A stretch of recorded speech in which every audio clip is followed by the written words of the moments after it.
Hello, I'm Sunny Williams. I'm up here on the International Space Station. So this is Node 2. This is a really cool module. Of course, most of these modules you'll see they have 4 sides and they're put together. That way we could sort of work on a flat plane, either a wall, a floor, another wall, or the ceiling. But you know, again, all you have to do is turn yourself and your reference changes. The reason I'm bringing that up is because this is where 4 out of 6 of us sleep. And so people always ask about sleeping in space. Do you lie down? Are you in a bed? Not really, because it doesn't matter. You don't really have the sensation of lying down.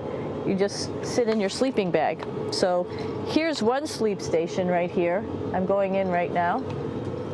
You can follow me if you want. So I'm inside.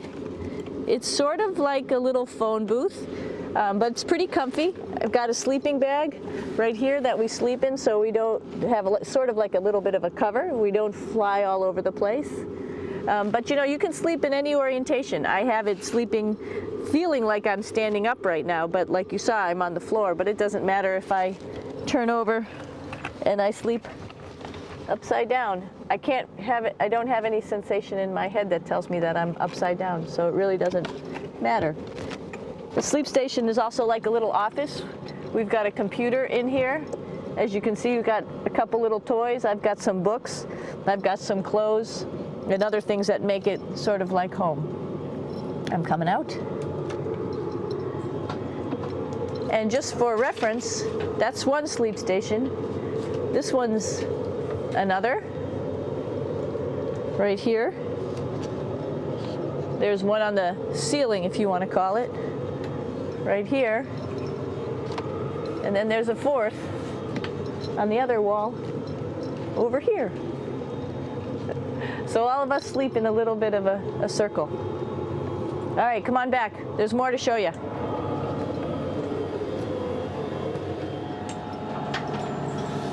I know that there's some questions about how to use the bathroom and how do you actually live in space like normal, like at home. I mentioned real quickly about getting up in the morning and brushing your teeth and washing your face. Well, how do you do that? Well, here is the bathroom essentially. You get up in the morning and we have a little kit and it has all the essential things that you need, like your toothbrush and toothpaste and brush. See how much better the brush makes my hair look? I'm just joking. It still stands up straight. It doesn't matter where you are. It's always going to stand up straight while you're up in space. A lot of people ask about toothbrush and toothpaste. So, luckily enough, toothpaste, you can do it upside right this way, is sticky, and so it sticks to your toothbrush. No problem. Another cool thing is that water sticks to your toothbrush too. If you can see it, I'll have some water come out. The water is pretty neat up in space. It'll stick to your toothbrush and it will make a big bubble, and that's just by surface tension. And then you can drink it. So a lot of people ask about what do you do with the toothpaste after you brush your teeth.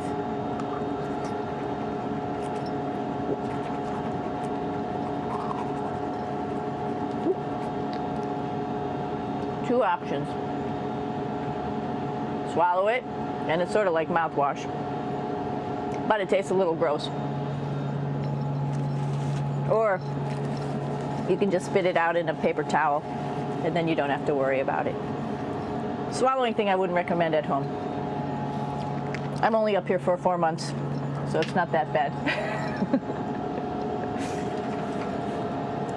One of the most pressing questions about living in space, of course, is the bathroom. So let's take a look at that little piece of work. Come on in.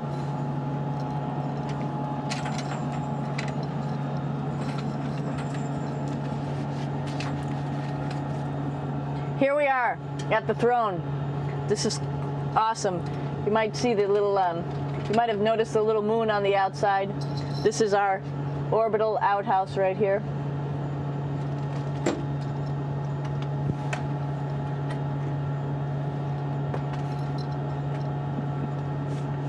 And of course, it serves for two functions. Number two, right here. I'll show you. But you see it's pretty small, so you have to have pretty good aim, and you be ready to make sure things get let go the right direction. And it smells a little bit, so I'm closing it up. And that's of course for number two. And this guy right here is for number one.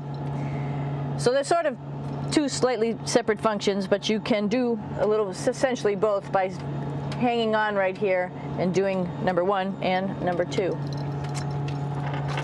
I might add it's color coded so you really don't get it mixed up, which is nice. This is yellows for number one. And also there's a selection of paper. People always ask about toilet paper. What do you do with toilet paper? What kind of toilet paper do you have? We have gloves just because sometimes it does get messy.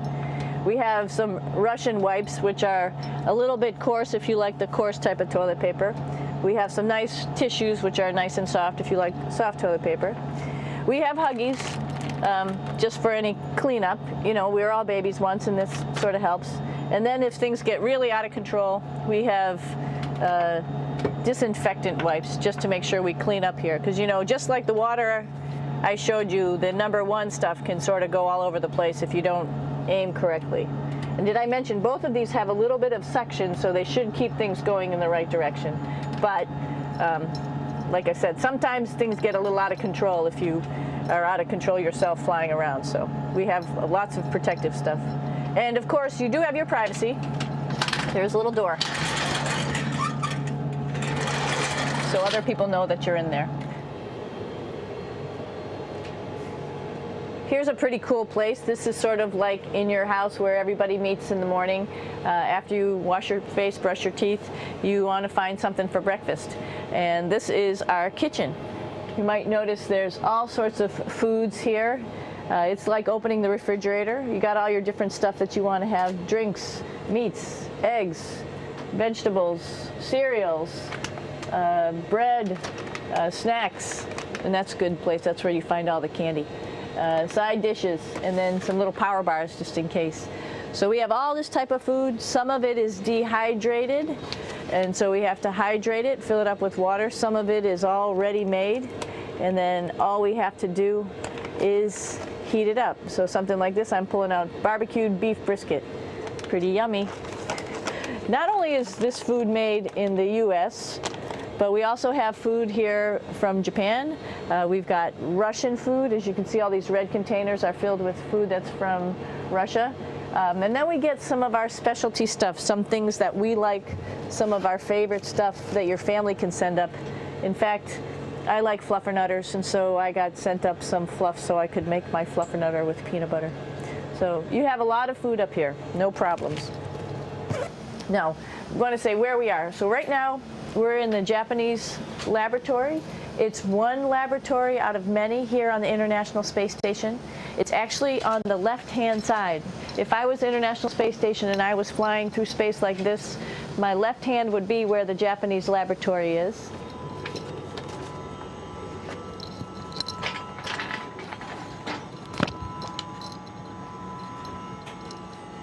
So now again, we're on the right-hand side, all the way on the right of the International Space Station.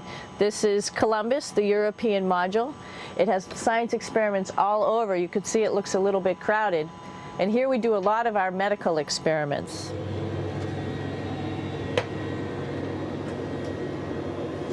Here we are in the U.S. laboratory. Again, this is a laboratory with science experiments on all of the walls here, all sorts of stuff that we do. And one of the things we also do is we exercise. We have some exercise equipment on board the space station. We need to do that because we lose bone density and muscle mass while we're up here, and that's a result of not having to fight against gravity. So how we keep ourselves in shape are with a bike, a treadmill, and a weightlifting machine. This is the bike, you notice the clip pedals. So all you need to do is actually clip your feet in, and then you can start pedaling. You don't need a seat because you don't sit down. Actually, I haven't sat down for 6 months now, so you don't need any type of seat. Just make sure you're held in with your pedals. You probably see that the bike bounces around a little bit. As I move it, it's not steady and held to the wall firmly. And the reason for that is the space station is pretty big. You saw that there's also solar arrays on the space station. If we start putting any forces into the space station, it's going to make those solar arrays bounce around a little bit. So to prevent that, the machines bounce around a little bit, move around a little bit, and that way we don't put any forces onto the structure of the spacecraft out to the solar arrays. All right, a little farther on. Come on.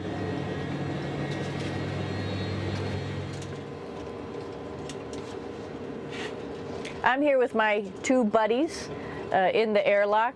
Actually, these are 2 spacesuits that are ready, primed up to go outside, as we call it, to go do a spacewalk in case we have to do anything outside. Some of the things we do outside are just like inside, repairs. We have a lot of electrical boxes and machinery and solar arrays, in fact, that I talked about earlier, that are outside, and sometimes they don't work quite right. Remember, space is really cold and really hot, and it's also the vacuum of space with no pressure, and so some of the equipment doesn't work well all the time. So we might have to go out and do a spacewalk. Right behind me is actually the hatch that you go out into space, and right now we have it filled up with a couple other spacesuits because we've got 4 of them up here and some of our tools. But right behind here is the hatch in which you actually go right outside into the vacuum of space. The spacesuit is pretty big, as you can see. It's like being a football player. Part of the reason it's so big and bulky is because of this backside, this backpack. It's like going on a hike with a backpack, but the backpack and the suit weighs about 300 pounds. Luckily in space, nothing really weighs anything, so you don't feel that it's so heavy.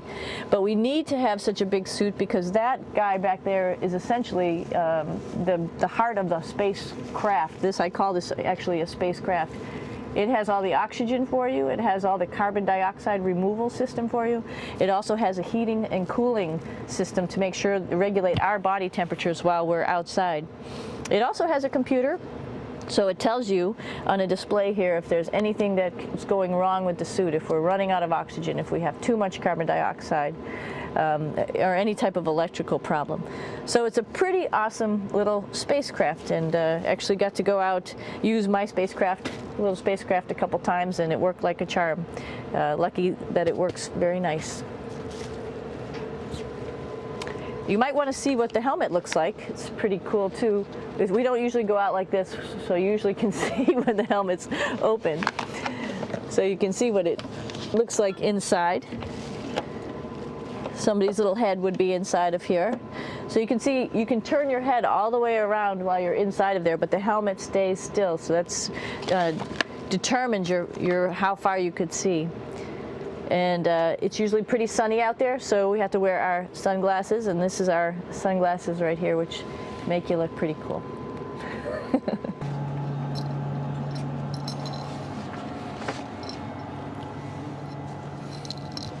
It's like a glass-bottom boat. This is the cupola. It sticks down below the space station. It's one of those places you find yourself hanging out in all the time because all you want to do is look back at our planet. I think some questions I had were about what do you do in your free time? And you can't help but want to just come to the cupola and look outside as much as you can.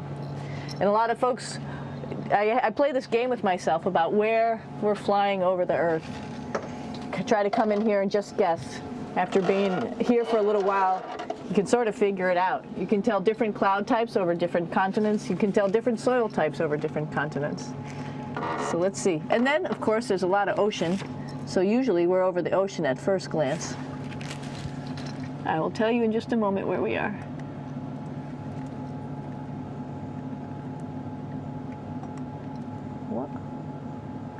There we go. So right now we are right over Africa. It's a little bit cloudy, as you can tell, but we're right over the continent of Africa. Hey, what's that? I think that's a Soyuz spacecraft. That's the spacecraft that's taken us home to planet Earth today. Oh my gosh. We might have to go take a look at that. That's pretty cool. It's a little bit smaller than the rest of the spacecraft, the space station, so you'll see if we go there, it'll be a little bit more crammed. But we're going, you can look all the way back to the back of the spacecraft, which is where the Russian segment is, and then you could look all the way forward to the front of the spacecraft, where the Japanese laboratory, the European laboratory, and the American laboratory are, and then back to the solar arrays where we started in this morning when we were looking out the Japanese window.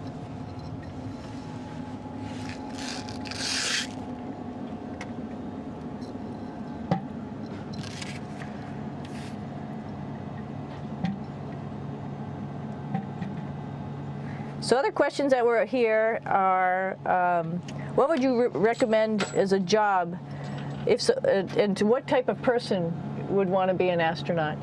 I think people who would like to explore, of course people who like math and science, that's what this is all about. We have people in the office who are doctors, teachers, veterinarians, engineers, pilots, so all sorts of people become astronauts, and I think if you see it's just sort of cool, so I think people who like to do a little adventure and like to do cool stuff probably usually become astronauts. Hey, one thing I didn't show you, or I talked about but I didn't show you, was the exercise, another piece of exercise device, which is the advanced resistive exercise, and that's what this is right here. This is ARED, and you could probably see this bar. Let me just do a little bit of maneuvering here. Stand by. You have to set it up just like at any other gym.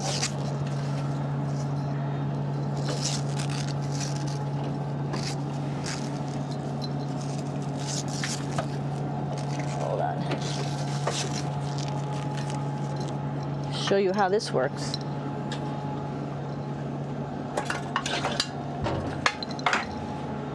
So you can see you can change your attitude just by going from one module to the next, going up from the cupola down here.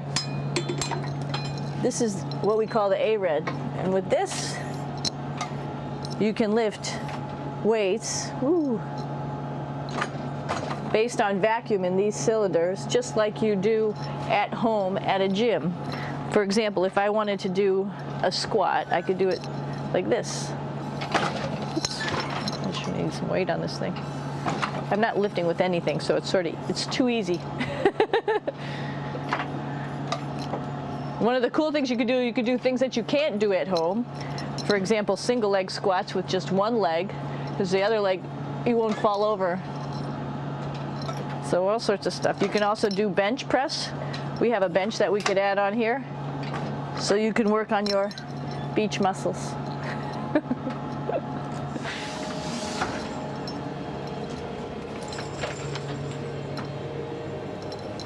Hey, Aki, what are you doing down there? Crashing things. This is one of the cool things about space, too.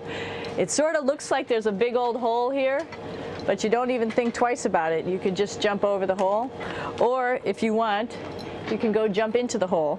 I'm coming down. Woo!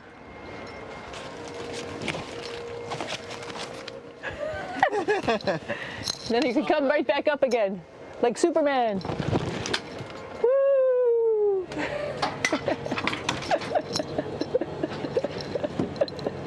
We're lucky we have a really cool big space station that you can fly around in. That's actually called the PMM. You might have saw it out the window. It's a big silver canister. What's really great about that is it's essentially our closet in our pantry, or whatever you want to call it. We have extra food down there, we have extra clothes, we actually throw the trash out down there. So it's nice and organized, and we have all of our stuff that we need while we're working in all these other modules all stowed in this location down here. And it's a lot of fun to play in. So we're going into the Russian segment. Be ready. You don't need a passport either.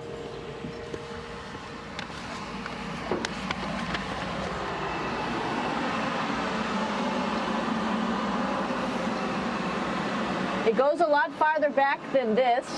We'll go take a trip and say hello to the boys down there in just a minute.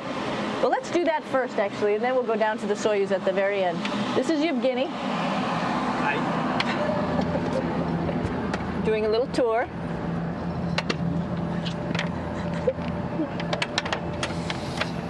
This is the FGB, and what's cool about this module, it is actually the very first piece of the space station that came up in 1998. The space station has been around for about now manned for 12 years, but it's been up in space for about 14 years. And this was the very first.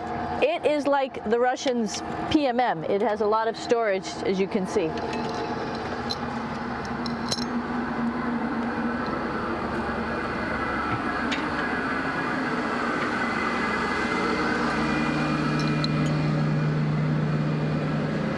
Можно? Снимаем. Чуть-чуть. So here we are in the heart of the space station, really. This is the service module. This is the central post. In case we had any problems, I know a couple of the questions were about what type of things do you have to worry about. And some of the things we have to worry about in space are fire. If we had a fire, if we had a depressurization, like we were hit by a micrometeorite and it made a hole, or if we had some type of toxic atmosphere. We use ammonia for our radiator, so there is a possibility that ammonia could come into the vehicle, and then it would be bad for all of us. If we have any of those problems, we come right here, which we call the central post. It is the main heart of the space station. It was also the first computers that came up here that ran the space station. And so behind this wall right here are these main computers. So we gather here as a group of 3 or 6 and then figure out how we're going to either fight the fire, patch the hole, or solve the toxic spill. And what's cool about this module, of course, it's the central post. It also has great windows right down toward Earth. It has controls to fly in visiting spacecraft if they need some assistance right here. It has Russian computers as well as American computers to help us control anything we need to on the space station. It's a couple of our crewmates back there, Oleg Novinsky on the right and Yuri Malenchenko on the left.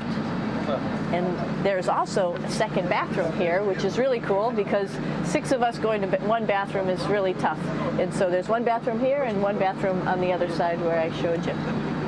And you can probably see on the wall behind Oleg and Yuri some of the heroes of the space program.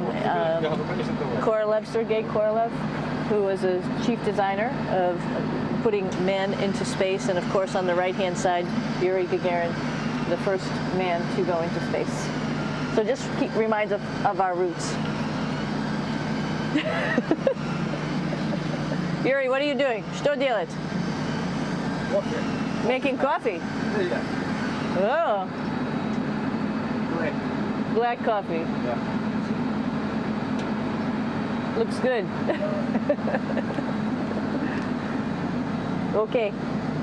Спасибо. We're going to check out our Soyuz real quick. Make sure it's ready to go. All right, back to the Soyuz.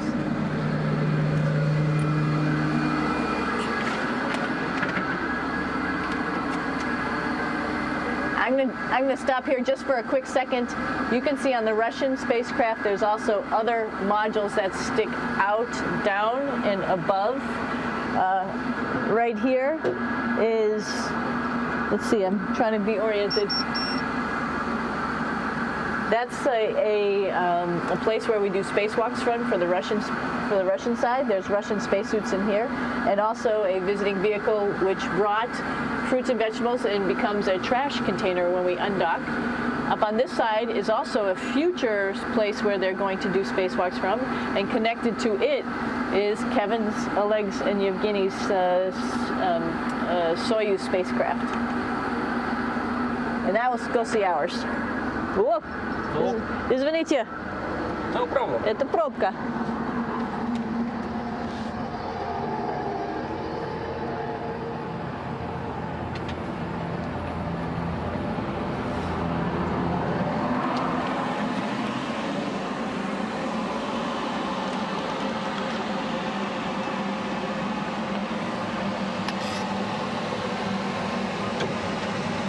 Coming down.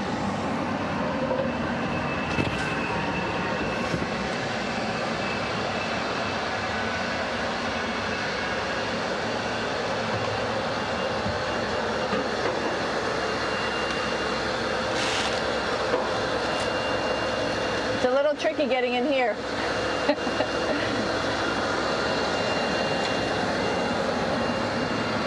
This is the docking probe right here, this big thing. This helps us connect to the spacecraft. This probe actually sticks into this cone, and that's how the spacecraft, our Soyuz, becomes connected to the ISS initially. That is then replaced by clamps, which are around here, that will allow the two spacecraft to be stuck together. And then you can remove the probe and the cone.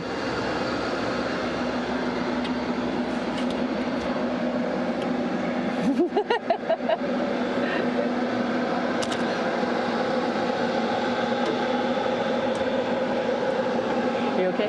All right, so here we are in the Soyuz. This is what we call the BEO, the living compartment, Bytovой Otsek in Russian. It also has a little bathroom. It's not as good as the other bathrooms, so we try not to use it too much. It has drinking water in it if we need something to drink. And then, of course, it's filled up with a lot of cargo for us. Bringing up and also bringing back down. It has a second purpose when it comes back to Earth. It serves as a garbage container. During the descent, we'll get rid of this area right here, and everything that's in it will just burn up as it's coming into the atmosphere, so that way we can get rid of a little bit of trash. But the main area where we were on launch and where we're going to be on descent is down here, because we're not part of the trash. So we're in a safe place. So we're in the descent module, SA. It's a little small, but you can get in.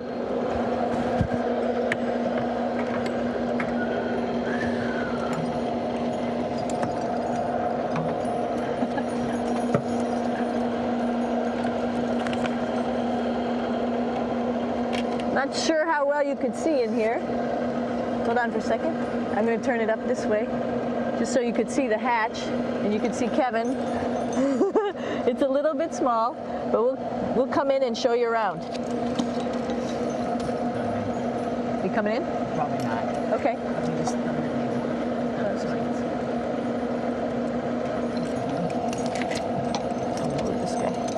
Got to move a couple things. We were just starting to get ready. We're preparing a couple days ago for our ride home. It's a little bit squishy, but everybody asks, how do you sit in the Soyuz? And you sort of sit in your seat like this. The seat is molded to your body, and so you can just sort of squish in here and be pretty relaxed. Everybody has a handmade seat for them. And then, of course, there's a control panel, and that's where we do most of our actions and work right here. There's hand controllers which you can fly the vehicle with, and there's a stick right here primarily used for communications when we're trying to talk to the ground. So 3 of us fit in here. Like I said, it's a little squishy, but somehow it seems like we all managed to get in here and fit pretty well, and it's a pretty safe ride home. You're probably wondering, what's all this junk behind us? Well, it's all of our parachute, first of all, and then it's all of our survival gear, just in case we end up landing in some strange place on the planet and nobody's there to rescue us right away. We have all sorts of survival gear with us, keeping us safe in here. So they've pretty much thought of everything. And we'll be home on the planet within the next 12 hours. Pretty shocking.